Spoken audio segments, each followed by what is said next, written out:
कर्तव्यं दैवमान्हिकम् कौसल्या सुप्रजा राम पूर्वा सन्ध्या प्रवर्तते उत्तिष्ठ नरशार्दूल कर्तव्यं दैवमान्हिकम्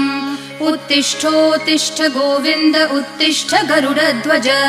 उत्तिष्ठ कमलाकान्त त्रैलोक्यं मङ्गलं कुरु उत्तिष्ठोत्तिष्ठ गोविन्द उत्तिष्ठ गरुडध्वज उत्तिष्ठ कमलाकान्त त्रैलोक्यं मङ्गलं कुरु मातः समस्त जगतां मधुकैटभारेः वक्षो विहारिणि मनोहर दिव्यमूर्ते श्रीस्वामिनि श्रितजनप्रिय दानशीले श्रीवेङ्कटेश दयिते तव सुप्रभातम् मातः समस्त जगतां मधुकैटभारेः वक्षो विहारिणि मनोहर दिव्यमूर्ते